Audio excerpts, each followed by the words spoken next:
The throne chamber was designed to make people afraid before Queen Veysha ever noticed them. That was not vanity nor tradition, but architecture doing what architecture did best on her world, translating power into geometry. The floor sloped inward almost imperceptibly, forcing every visitor to walk slightly downhill toward the throne, a subtle reminder that gravity itself favored the ruler. The air shimmered with faint psionic resonance, an unavoidable side effect of Veysha's mind brushing against the minds of others, like static before a storm. Even the light seemed cautious, refracting through crystal pillars in a way that never quite settled. Fear bloomed in the room the moment the doors opened.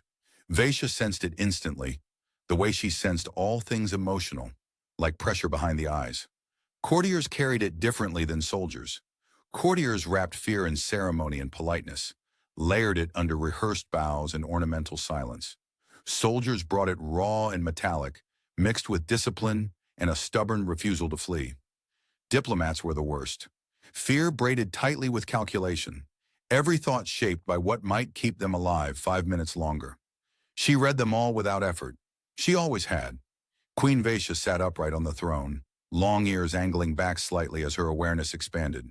Her people said her ears were a mark of ancient lineage, a visible reminder that her kind had evolved not only to hear whispers across vast halls, but to sense intentions before words ever formed.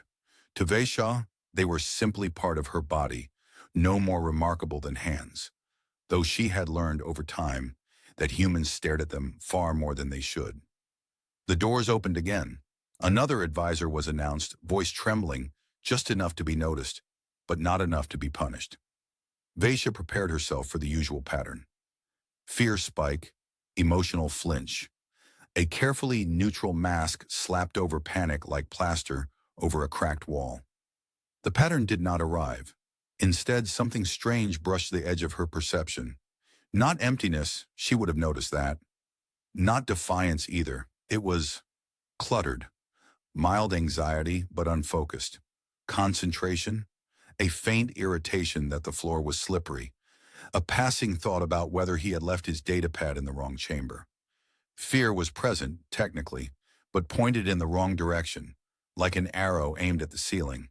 The human walked forward and very nearly tripped. He recovered quickly, murmuring an apology to no one at all, then remembered where he was and bowed, half a second late, but deeply enough to make up for it. Veysha watched in silence, her psychic senses narrowing, sharpening. The court held its breath. This man was worried about his posture. "Advisor Marcus," announced the herald, sounding deeply relieved that the introduction was finished. Marcus straightened, smiling faintly in the way humans did when they were trying to appear calm, but had already accepted they might fail. His eyes lifted to meet Veysha's face, then flicked briefly to her ears before he caught himself and focused very deliberately on her eyes instead. Ah, there it was, she thought. Not fear, curiosity, mild embarrassment about the curiosity, an internal reminder to be respectful. Interesting. "Step forward," Veysha said, her voice carrying both through air and mind. The psychic pressure that accompanied her words had made seasoned generals tremble. She released it deliberately, like a held breath. Marcus stepped forward anyway, expression unchanged, though she felt his anxiety spike, not at her presence, but at the sudden awareness that he might be standing one pace too close or too far. He stopped, hesitated, then took one careful step back. "Is this acceptable distance?" he asked. A ripple of shock passed through the chamber. Someone on the left audibly inhaled too fast. Veysha stared at him. It was not the question itself that unsettled her, but the emotional signature beneath it. He was not asking to preserve his life. He was asking to avoid inconvenience. The man was afraid of being impolite. "Yes," she said slowly. "That distance will suffice." Marcus nodded, visibly relieved. "Excellent. Thank you." "Thank you."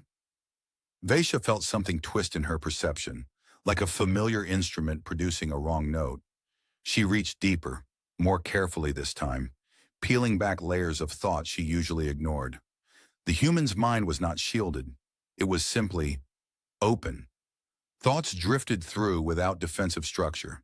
He was thinking about how impressive the chamber was, whether the crystal pillars were structural or symbolic, and, unexpectedly, how exhausting it must be to sit upright on a throne for extended periods. That thought startled her enough that one ear flicked. Marcus noticed and immediately looked apologetic.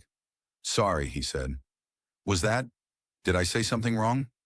"You did not speak," Veysha replied. "Oh," he paused. "Right. Of course." The silence stretched. The court waited for punishment, correction, something sharp and final. Veysha felt none of the usual satisfaction she associated with authority. Instead, she felt disoriented. This man stood before her without the careful emotional choreography everyone else performed. He was not brave in the heroic sense. He was not reckless. He was simply present. "Advisor Marcus," she said at last, "you are aware of who I am." "Yes, Your Majesty," he said promptly, "and you understand the extent of my power." "Yes," Marcus said again, then hesitated, "at least academically." That finally produced a flicker of humor from her, dry and faint, but real. "Academically," she repeated. "Yes," Marcus said, encouraged. "I've read the briefings. Very thorough. Slightly alarming footnotes." Several courtiers looked as though they might faint again. Veysha leaned back against the throne, studying him. Fear should have been pouring off him by now, thick and intoxicating. Instead, she sensed concern about whether he was speaking too much. This human was not immune to fear. He was simply afraid of the wrong things. And for the first time in many cycles, Queen Veysha found herself curious, not about conquest or loyalty or power, but about a person who stood in her presence and saw her not as a force of nature, but as someone who might possibly appreciate proper conversational pacing. By the third rotation after Marcus's introduction, the court had developed a theory. It was not a good theory, but it was unanimous. Marcus was either suicidal, catastrophically ignorant, or secretly in possession of some kind of anti-psionic device, so advanced it bordered on blasphemy. Veysha heard these thoughts ripple through the court before a single word was spoken. They arrived as layered suspicion, sharpened by unease. Fear in everyone else had adjusted itself to accommodate Marcus like an irritation that refused to heal. The problem was simple. He still didn't react correctly. He stood where he was assigned, hands folded behind his back in a posture that suggested he had once been trained by someone very strict and then politely ignored half of it. His clothing was plain by imperial standards, fabric engineered to adapt to atmospheric changes, but utterly lacking in the visual declarations of loyalty others favored. No sigils, no protective talismans, no emergency psychic dampeners sewn into the collar. Veysha could feel the room bracing itself around him. She expanded her awareness again, carefully this time, threading her senses past the ambient fear and into Marcus himself. He noticed the pressure immediately, not with panic, but with a slight tightening of his jaw, like someone enduring a sudden change in gravity. She tasted his thoughts again. He was wondering whether standing perfectly still for extended periods caused long-term joint damage. That was new. "Advisor Marcus," Veysha said, not raising her voice but letting it carry. "Yes, Your Majesty," he replied, attentive without stiffness. "Do you understand the function of this court?" "Yes," Marcus said. "It is where decisions are formalized, power is expressed through ritualized behavior, and where everyone pretends they are not thinking about escape routes." The silence that followed was profound. Someone dropped a ceremonial rod. It clattered loudly, the sound echoing off the crystalline walls like an accusation. Veysha stared at Marcus.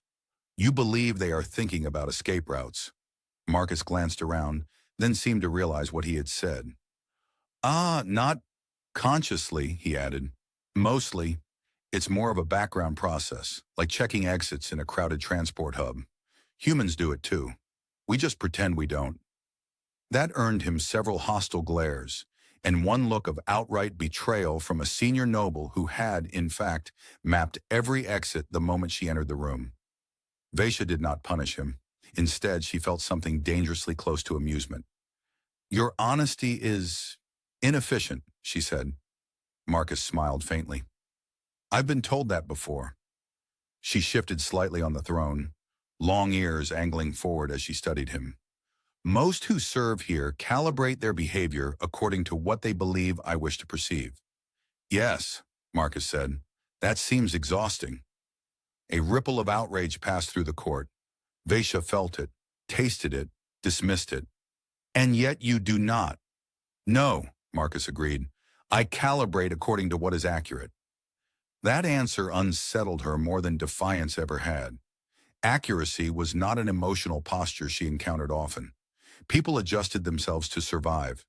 They lied to her without words. She saw the lies anyway, but the effort itself created distance, like a wall made of intention. Marcus had built no wall at all. Later, when the court adjourned and the chamber emptied, Veysha summoned him privately. The doors sealed behind them with a soft, harmonic hum, psionic dampeners engaging to ensure privacy. The air felt clearer without the emotional clutter of dozens of frightened minds. Marcus exhaled. Oh, that's much better. Veysha raised an eyebrow. You were distressed. Not distressed, he corrected. Overstimulated. It's like being in a room where everyone is whispering secrets at the same time. She froze. You perceive this? She asked carefully. Not the content, Marcus said. Just the weight of it. Tension has texture. Yours is different. Different how? He thought for a moment. Veysha watched the process with fascination. He did not hide his hesitation. He organized it. Heavy, Marcus said finally, but not sharp, more like responsibility than threat. The word struck her with unexpected force. Responsibility. She turned away from him, rising from the throne. Up close, she was taller than he was, her long ears casting elegant shadows along the chamber walls. He did not flinch. He did, however, take one cautious step back to give her room. Why do you not fear me? She asked, directly now. Marcus met her gaze, expression serious but unguarded. I do, he said. She frowned. You do not. I do, he insisted. Just not in the way everyone expects. He hesitated, then continued. I fear disappointing you. I fear making the wrong recommendation. I fear that one day you'll rely on my advice and I'll be wrong, and people will suffer because I wanted to sound confident instead of careful. Veysha searched him. There was no deception, no hidden spike of self-preservation, just anxiety, clean and unadorned. And me? She asked. My power, my ability to unmake you. Marcus considered that, then smiled, softly, almost apologetically. No, he said, you don't frighten me. You're doing the best you can with an impossible role. That's relatable. No one had ever said that to her. Veysha felt the chamber shift, as though something fundamental had been nudged out of alignment. For the first time in many cycles, her power encountered not resistance, but irrelevance. And she found, to her quiet astonishment, that she did not miss being feared. The problem with having an advisor who did not fear the queen was that everyone else did it on his behalf. By the next assembly, Marcus could feel it. Not psychically, not the way Veysha did, but in the subtle social gravity that pressed against him as he crossed the hallways of the palace.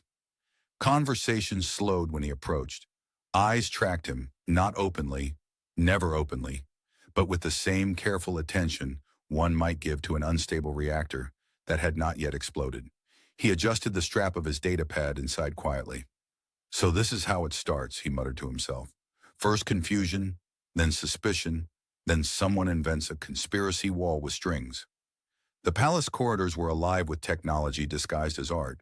Walls shifted color based on ambient energy flow. Floors adjusted temperature to the biological needs of whoever walked across them. Marcus appreciated the efficiency, though he suspected half of it existed purely to intimidate visitors. It was difficult to feel important when the building itself was clearly smarter than you. He arrived at the secondary council chamber a few minutes early.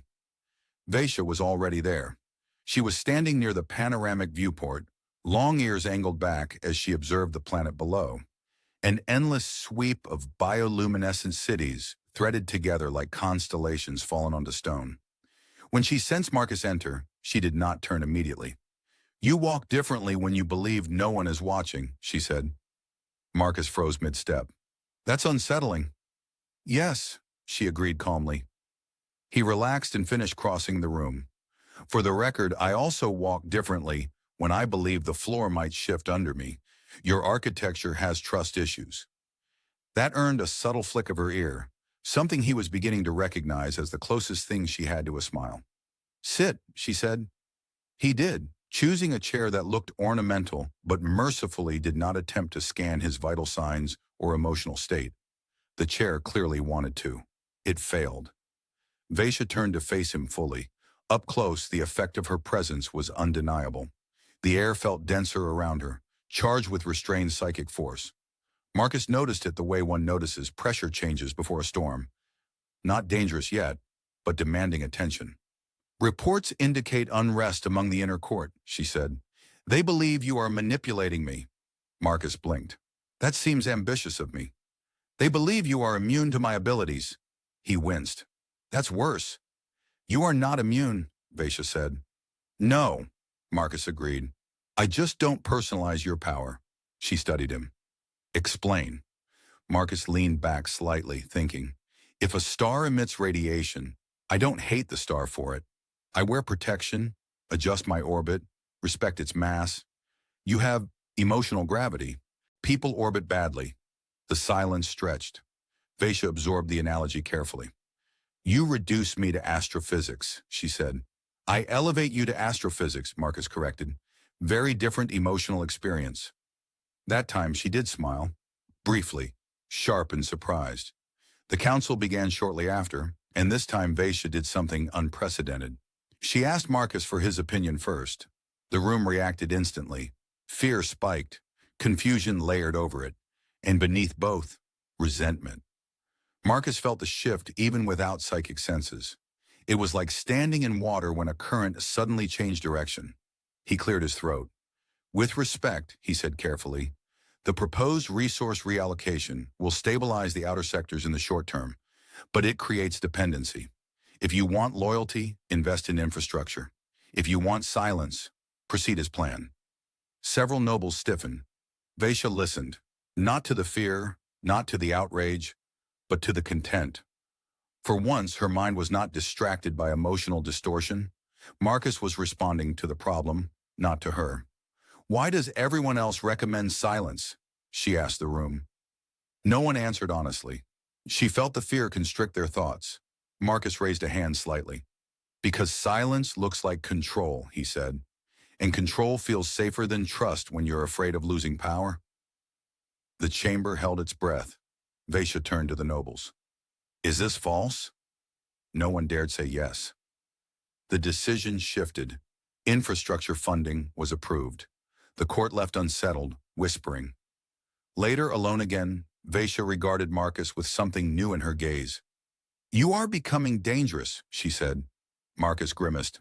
I was hoping for useful. Dangerous to systems built on fear, she clarified. He nodded. Those systems tend to be. She stepped closer, studying him not as a ruler studies a subject, but as a mind studies an anomaly. You never attempt to hide your thoughts from me. I wouldn't know how, Marcus said. Also, hiding implies I think you're an enemy. I don't. What am I to you then? He hesitated, then answered honestly. A person with a very loud job. The words settled between them. For the first time, Veysha felt something unfamiliar, the absence of emotional noise. In that quiet, she sensed not obedience, not fear, but alignment. And she realized, with a mix of unease and relief, that Marcus was no longer merely her advisor. He was becoming her anchor. The first sign that something had shifted was that the palace stopped whispering Marcus's name. This was not because the court had grown comfortable with him. Quite the opposite. The silence meant they had moved past gossip and into planning. Marcus noticed it the way one notices a sudden absence of background noise. Initial relief followed by the uneasy certainty that something important had stopped working.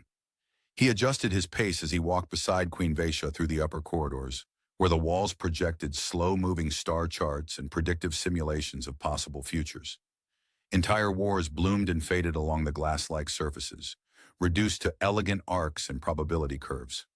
These projections are optimistic, Marcus said, squinting at a display showing a peaceful unification scenario. They always are, Veysha replied. The system was designed by committees. That explains everything. She glanced at him, one long ear angling slightly toward him. You speak of committees as if they are a natural disaster. I've survived 3, Marcus said gravely. One involved budget allocations. She considered that. Budget disputes have ended dynasties on this world. Marcus stopped walking. You're joking. I am not. He exhaled slowly. I need to recalibrate my understanding of danger. They resumed walking. Veysha felt it again. That strange lightness that accompanied his presence. Her senses still read the palace clearly. The anxiety of servants, the tightly folded resentment of nobles, the ever-present undercurrent of fear that had been her companion since ascension. But around Marcus, those signals dulled, as though her mind no longer needed to brace itself. It unsettled her. They entered a strategy chamber where a ring of holographic figures shimmered to life. Governors from distant systems, their forms adjusted to account for time delay in relativistic drift. Each one stiffened the moment Veysha appeared. Fear bloomed, sharp and obedient, except for Marcus, who nearly walked into a floating data console. Sorry, he muttered. Didn't see the projection? One of the governors flinched as though Marcus had insulted the queen. Veysha did not correct him. She took her seat and gestured for Marcus to stand at her side. The meeting began. As reports streamed in, supply shortages, minor rebellions, trade route instabilities, Veysha felt the familiar strain return. Each voice carried layers of fear and calculation, their words shaped less by truth than by what they believed she wished to hear. It had always been this way. She had learned to filter it out, but it was exhausting.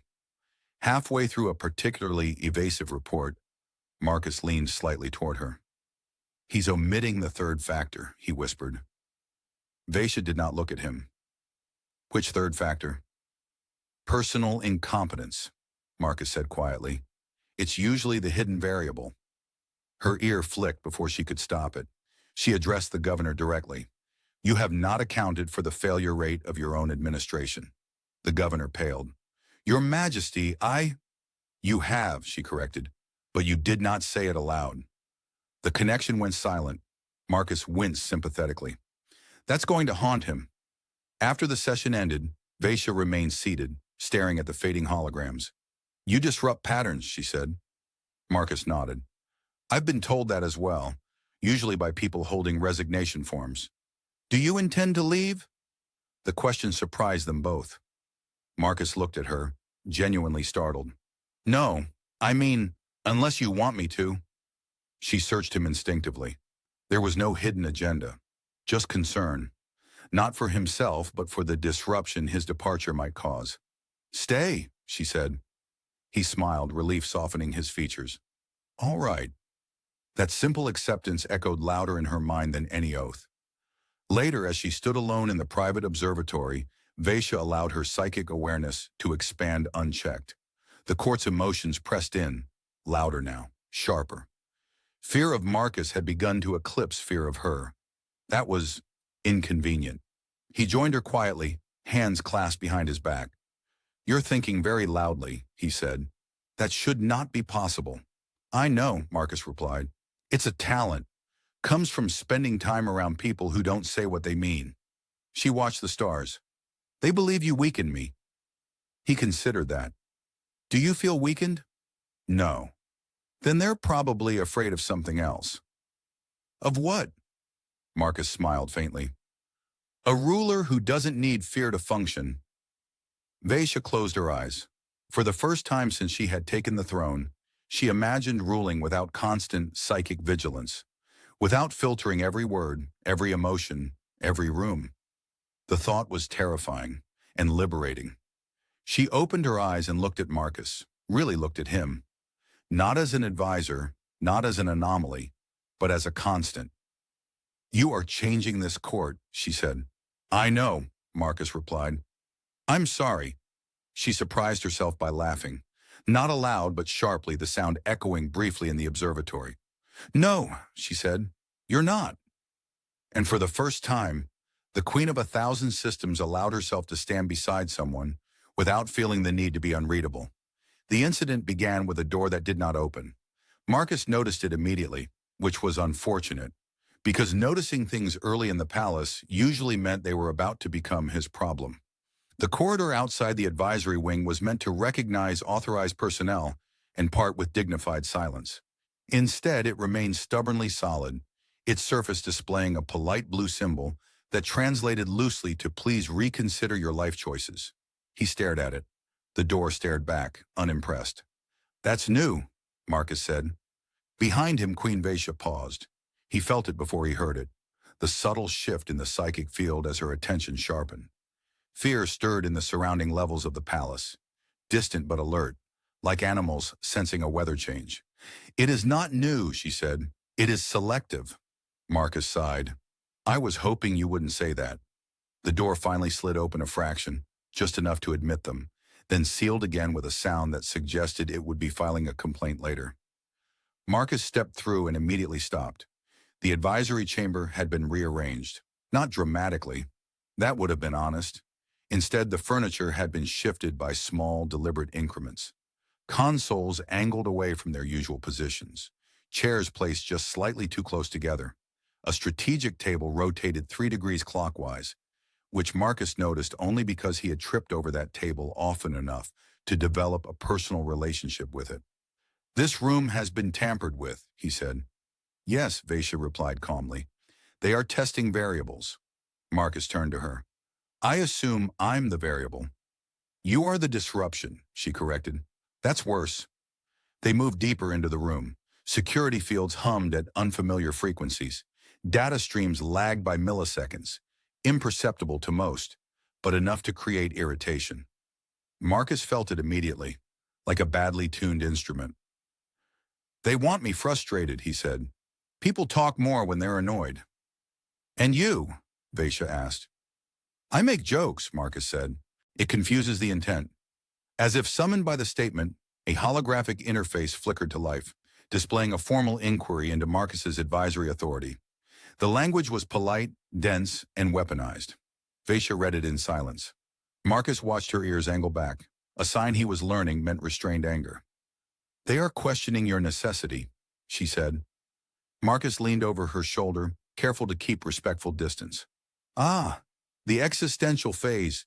Every organization goes through this, usually after someone asks why the forms are triplicated. They claim your influence compromises imperial stability." He considered that. "I did encourage honesty. Empires are not known for enjoying that." Her gaze flicked to him. "You are not afraid?" "I am," Marcus said. "Just not of this." "Explain." "I'm afraid I'll say the wrong thing and make this harder for you," he admitted. "But I'm not afraid of being removed. If they succeed, it means I failed at being useful." That answer settled heavily in the room. Veysha dismissed the hologram with a sharp gesture. "They will not remove you." Marcus smiled faintly. "I appreciate the vote of confidence." "It is not confidence," she said. "It is refusal." For a moment, the palace pressed closer. Psychic pressure rippled outward as Veysha asserted quiet authority.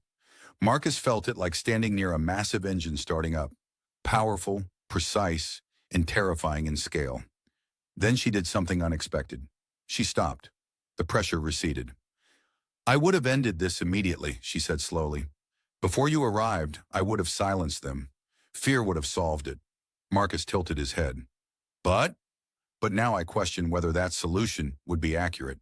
He let out a breath he hadn't realized he was holding. Welcome to the inconvenient part of trust. Later that cycle, Marcus found himself summoned not by the Queen, but by a council subcommittee whose existence had been carefully hidden behind 3 layers of bureaucracy and a misleading name. Veysha allowed him to go alone. "That feels like a trap," he said. "Yes," she replied. "Observe how they construct it." The chamber was smaller, deliberately so. Intimacy created pressure. The members present smiled with professional warmth, their fear carefully moderated. Marcus sat, folded his hands, and waited. They spoke of metrics, of efficiency, of tradition, of how reliance on a single advisor, especially a non-psionic one, created vulnerability. Marcus listened politely. When they finished, he said, "May I ask a question?" They nodded. "Are you afraid she'll make a mistake?" he asked. "Or are you afraid she'll stop needing fear to rule you?" The silence was immediate and profound. One counselor stiffened, another looked away. That is an unfair characterization, someone said. Marcus smiled apologetically. I tend to do that. When he returned to Veysha, she was standing at the viewport again, stars drifting slowly beyond the glass. They attempted to isolate you, she said. Yes, Marcus replied. Very efficiently. Terrible conversationalists, though. Her ear flicked. You are still here. I told them the truth, he said. It didn't go well for their arguments. She turned to face him. They fear you more now. Marcus grimaced. I was hoping for mild respect. They fear you because you cannot be controlled by fear, she said, and because I do not wish to control you. The words hung between them, heavier than any decree. Marcus met her gaze. Then let them be afraid, he said gently. You don't need to be. For the first time, Veysha felt the future shift. Not violently, not through conquest or decree, but through the quiet, irreversible momentum of a system choosing a new equilibrium. And she realized that somewhere along the way, Marcus had stopped being merely her advisor.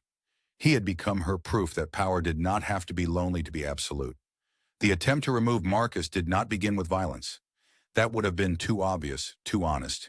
Instead, it began with invitations. Marcus received 3 in a single cycle. The first was a request to temporarily assist the Logistics Council on the far side of the capital, a location notable for its distance from the throne and its impressive collection of malfunctioning climate regulators. The second was a proposal to attach him to an exploratory fleet, whose departure window coincidentally aligned with several years of relativistic delay. The third was a heartfelt suggestion that he take a well-earned rest period on a satellite known primarily for its aggressive microbial ecosystem. He read them carefully, then stacked the data slates into a neat pile. Well, he said to the empty room, that escalated politely. Queen Veysha sensed the shift before he told her. The palace hummed differently when coordinated intent moved through it, fear sharpening into purpose. When Marcus entered her private chamber, she was already standing, long ears angled back, psychic awareness extended like a net cast wide. They are mobilizing, she said. Yes, Marcus replied. They've decided exile sounds nicer if you call it professional development. They will not succeed, she said, and this time the words carried an edge that bent the air slightly. Marcus raised a hand. Before you disintegrate a committee, may I suggest we let them try something first? She looked at him sharply. Explain. They want to see if I'll panic, he said. If I do, they win. If I don't, they learn nothing. But if I accept one of these offers on my terms, they reveal themselves. You would place yourself at risk, she said. He smiled faintly. I do that every time I give you advice. That was not a joke. She felt the truth of it settle uncomfortably. Against her instincts, against centuries of conditioning, Veysha allowed it. Marcus accepted the logistics assignment, packed lightly, and departed the palace under the watchful relief of several counselors who believed subtlety was the same thing as intelligence. The logistics complex was exactly as advertised, cold, understaffed, and held together by optimism and outdated code. Marcus settled in quickly, rolled up his sleeves, and began asking questions. Too many questions. The wrong questions. Within a day, he discovered resource misallocations that trace back not to incompetence, but to deliberate pressure points. Supply delays designed to create unrest that could then be blamed on the Queen's softening rule. He documented everything. He also fixed 3 broken systems, reorganized a scheduling algorithm, and taught a junior analyst how to stop apologizing every time they spoke. Veysha felt it all from a distance. Not the details, but the effect. The fear patterns shifted. Where Marcus went, panic did not bloom. It unraveled. That made people desperate. The recall order came abruptly. Marcus returned to the palace under armed escort that looked far more ceremonial than threatening. The guards avoided his eyes. They were afraid. Not of him, but of what it meant that he walked calmly between them. In the throne chamber, the confrontation unfolded at last. The council presented their findings with impeccable formality, their fear tightly controlled. They accused Marcus of overreach, of destabilizing established systems, of encouraging dangerous transparency. Marcus listened patiently. When they finished, Veysha spoke. Do you deny these actions? She asked him. No, Marcus said. I did all of that. The court reacted in shock. Someone hissed softly. And why? Veysha asked. Because the systems were lying to you, Marcus said, and because fear had been mistaken for efficiency. Silence fell. One counselor stepped forward, emboldened. You undermine authority. Marcus turned to them. No, I undermine dishonesty. Authority should be able to survive that. Veysha felt the moment crystallize. Every mind in the chamber strained toward her, waiting for the familiar surge of psychic dominance that would end the discussion. She did not release it. Instead, she rose and stepped down from the throne. Gas rippled outward. I have ruled through fear because fear was reliable, she said. It obeyed quickly. It asked no questions. But it also lied to me constantly. Her gaze found Marcus. He met it without flinching, without expectation. This advisor, she continued, has never feared me. Not because he disrespects my power, but because he respects my responsibility. That difference matters. She turned back to the council. You sought to remove him because he cannot be controlled by fear. That is not a flaw. It is a necessity. The council fractured emotionally. Panic spiked, then collapsed into something like resignation. Marcus exhaled slowly. I should have worn something nicer. Veysha almost smiled. When the chamber emptied, leaving only the two of them, the quiet felt vast. You risked much, she said. So did you, Marcus replied. You stepped off the throne. I stepped toward clarity, she said. He nodded. That tends to happen when fear stops doing the talking. Veysha regarded him for a long moment. They will never stop being afraid of you? Marcus shrugged lightly. I can live with that. I'm more concerned about whether you can. She considered the question, then answered honestly. For the first time, she said, I believe I can. Outside the chamber, the Empire adjusted, systems recalibrating not around terror, but around something far more unstable and powerful. Trust. The Empire did not collapse. This surprised many people. It surprised the outer systems, who had expected civil war the moment fear loosened its grip. It surprised the inner court, who had quietly prepared contingency plans involving sealed vaults and fast ships. It surprised the predictive engines most of all, which recalculated futures so often that several overheated and had to be politely powered down. And it surprised Marcus, who had half expected to wake up one cycle to find everything on fire and someone asking him to explain why. Instead, the palace felt calmer, not quieter. There were still arguments, complaints, and the constant hum of a civilization that spanned stars, but calmer in the way a stormy sea settles after realizing it does not actually need to throw waves at everything. Marcus noticed it first in small ways. Doors opened when they were supposed to. Meetings began on time. People stopped flinching when Queen Veysha entered a room, though they still straightened, attentive rather than terrified. Fear had not vanished. It never truly did, but it had lost its monopoly.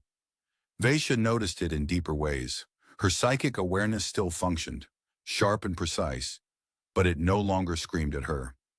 Without the constant distortion of terror, emotions were clearer, quieter, and, unexpectedly, more complex. Respect without calculation felt different. Disagreement without panic felt dangerous, but also honest. For the first time since her ascension, she could sense when people meant what they said. It was exhausting and exhilarating.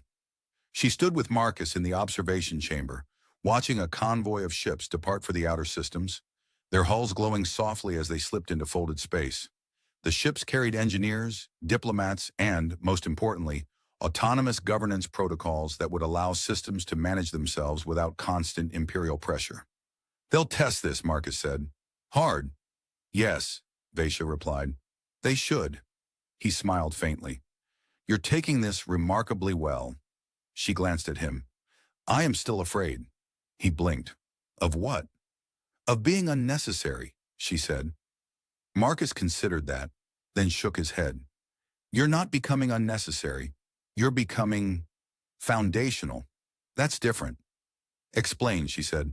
No one notices foundations until they're gone, he said, but everything stands on them. She absorbed that in silence. The court had changed as well. Some counselors adapted, discovering that competence felt oddly satisfying when it was no longer performed for survival. Others departed, seeking environments where fear still did the work for them. A few tried, briefly and foolishly, to rebuild old structures in secret. They failed, not because Veysha crushed them, but because no one followed. Fear, once removed as currency, proved difficult to counterfeit. On the day Marcus formally declined the title of High Strategic Overseer, a title he claimed was entirely too long and dangerously impressive, Veysha asked him why he stayed. "You could leave," she said. "You have no binding oaths, no fear keeping you here." He leaned against the railing, watching the stars drift. "I stay because the work matters," he said, "and because you listen." "That is insufficient," she said, though her tone was not unkind. "It's sufficient for me," he replied. "Also, I'm deeply curious how this all turns out." She made a quiet sound, something between amusement and disbelief. "You treat the future like a research project." "Only because it keeps surprising me," Marcus said, "including you." She turned to face him. "And what do you see now?" He met her gaze, open as always. "A ruler who no longer needs to be alone to be powerful." The words settled gently, like dust in low gravity. In the cycles that followed, Veysha ruled differently. She still commanded fleets. She still made decisions that reshaped star systems. But she no longer filled rooms with psychic force by default. She allowed silence. She allowed disagreement. She allowed herself occasionally to be uncertain in public. It was terrifying. It worked. Marcus remained at her side, not as a shield, not as a counterbalance, but as something far rarer, a constant. Someone whose emotions did not change depending on who held power. On the anniversary of his arrival, the court gathered again in the great chamber. There was ceremony but less theater. Veysha addressed them not from the throne, but from the floor. "I once asked why you did not fear my power," she said, looking at Marcus. He smiled. "I remember. You didn't look convinced by my answer." "I understand it now," she said. "Fear demands obedience. Trust invites responsibility." She turned to the court. "We will be governed by those willing to carry responsibility without hiding behind terror." There was no roar of approval, no trembling silence, just agreement. Later, as the palace lights dimmed to simulate night, Marcus stood alone in the corridor, where he had first nearly tripped. He smiled at the memory. Veysha joined him quietly. "You never did answer me fully," she said. "About what?" "Why you smiled," she said. "When I asked why you did not fear me." He considered that, then answered simply, "Because you were finally asking a question instead of issuing a verdict." She nodded. Together they walked on, through a palace that no longer whispered, toward a future that did not rely on fear to be real. And for the first time in its long history, the empire endured not because it was afraid to fall apart, but because it chose not to.